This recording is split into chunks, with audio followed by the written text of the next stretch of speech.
Welcome Capricorn to your in-depth monthly forecast for March 2024 for the Sun or the Ascendant. I'm going to give you some standout details to look out for. Please stay with me. I will explore in greater depth thereafter. As this month begins, the midpoint between the Sun and the Moon, which is a critical degree and very much about the balance of this month's energies, is in your sign, urging you to seize the moment and to show initiative. It's also linking to the planet of expansion and potential fortune of Jupiter, so that's really good to know. But your everyday communications are highlighted in the first 2/3 of this month, but the last 10 days is much more about where you live, how you live there, your emotional responses and your sense of security. But it does see by the 25th a very powerful lunar eclipse, which is going to occur in a part of your situation to do with your emotions manifesting in a very, very transparent way. Stay with me for more. If you would like to ascend above this zodiac broadcast and understand what's going on in your personal astrology based on your unique birth data, if you share with me your time, date and place, or date and place, I can produce for you your life roadmap report. This will give you searing insights into the patterns that are played out in your life so far and a much more intimate understanding of how to work with them and seize opportunities going forwards. In my special package of 30% off, you can also get your 12-month transit forecast. This is an analysis of the moving planets in the sky and how they're interacting with your unique blueprint. So really exciting. Please see the link below. If you've yet to subscribe to my channel, I'd be honoured if you did so now. And also please feel very welcome to comment and interact with me. So Capricorn, as you make your way into March, you're supported by that glorious midpoint in your sign. But you also have 4 planets, if we include the Sun, which is technically a luminary, are in the sign of Pisces, which is about chit-chat, everyday exchange of ideas. It's kind of a bit Gemini-like. But one of the planets there is Mercury, so that has an added incentive about communication, but it's not at its best in the sign of Pisces, to be honest. It's detrimented, so you do need to think about what you're going to say carefully, but Saturn, your ruler, is going to help. If you recall, as the month came to an end in February on the 28th, the Sun and Saturn were in a tight conjunction. There may be something that you're still thinking very carefully about, ruminating as you come into this month, which could be giving you a lot of food for thought. And you may be a little bit unsure about how to proceed. It may even be just simply thinking about a new mode of transport, perhaps learning some new skills, perhaps thinking about upgrading your tech. But Saturn's just slowing the Sun down a little bit.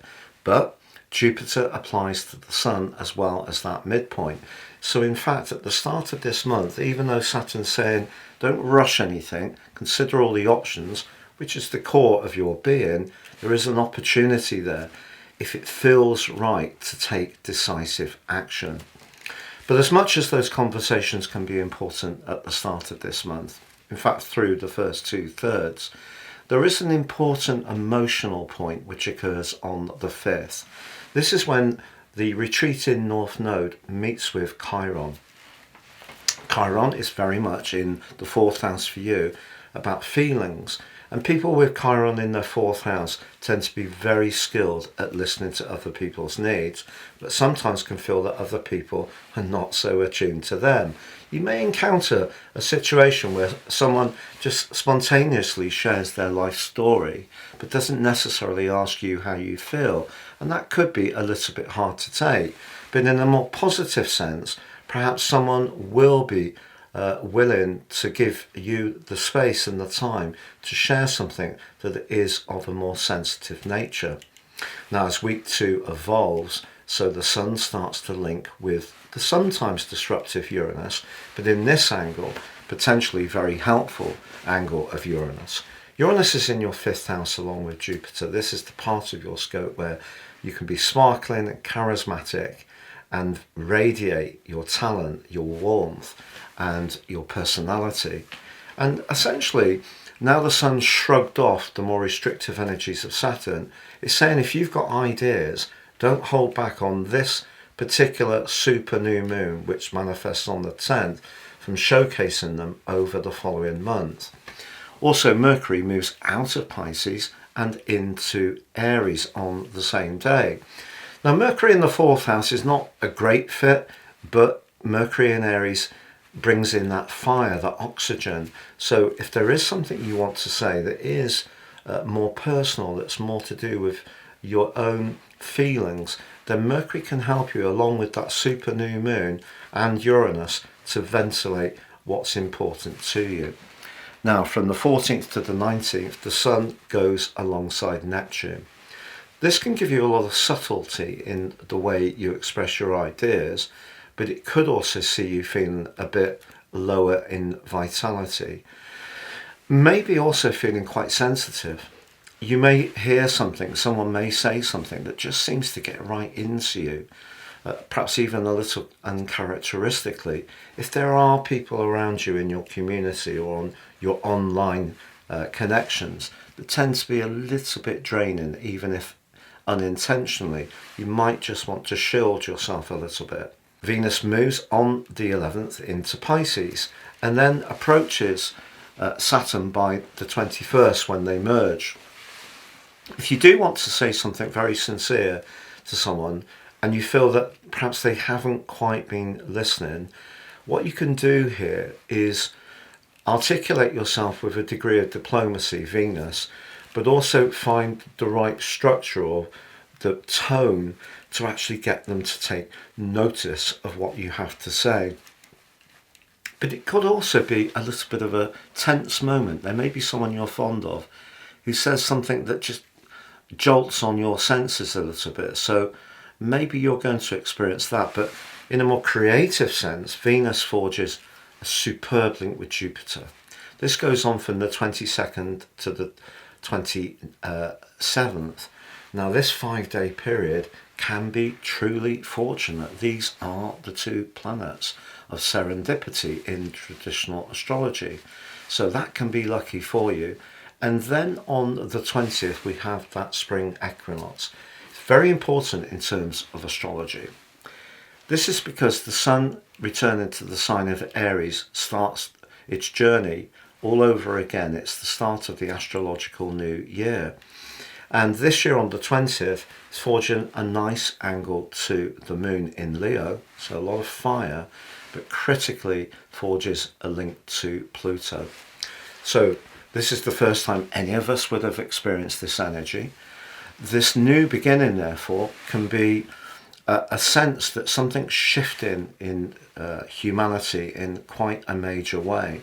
And because Pluto's been making its way through your sign for such a long time, the world has felt very Capricornian. It's been very much about hard work, industry, but at times the focus more on the material plane.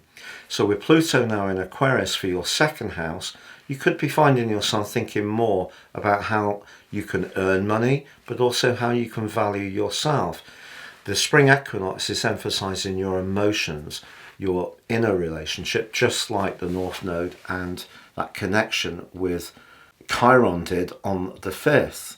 But then Mars hustles and bustles its way out of Aquarius, your second house, joining up with Venus in the sign of Pisces. So if there is something you still want to, a point you want to get across that you feel has not perhaps hit the mark, Mars will certainly give you more gusto and a little more urgency. But then we have that full moon, that lunar eclipse, the micro moon of the 25th. Over the next 6 months, if there is something out of kilter between your public facing persona and your work role and what you're really needing in terms of nurture at home and emotion and family, there could need to be some kind of a realignment. And to be honest, it could be to do with money. So the amount of time you're working against the amount of time you want to spend pursuing the things that give you a sense of enrichment in your inner world may be something you have to toggle. But by the end of the month, Jupiter and Uranus are beginning to close together within 3 degrees. That's going to become a conjunction on the 21st of April, once more showcasing the way that you can look at things in a fresh, different and imaginative way. You have a reputation of being very solid, very reliable, hard-working, someone who very often is in a position of influence or responsibility. But that combination is asking you to perhaps just get in touch with the more flamboyant side of your nature, be a little bit more risk-taking. If there's part of your life that isn't really ignited and giving you a sense of enrichment in terms of passion, and I'm not talking about romantically, I'm just talking about your interests, your hobbies, your friendships, your social world, it may be time to review things in a really fresh way, and this is going to be the start of the process. So I think there's going to be a lot of thinking this month, Capricorn, a lot of discussion, and it is, as the month goes on, going to go a little more inward, more into your emotions. But the more you can listen to your senses and your inner voice, the more that can guide that more flamboyant potential in the fifth house, and essentially where you feel most comfortable, whether it's with the company you keep, the interests you have, or the job you want, where you feel most comfortable is where your attention should be going by the month's end.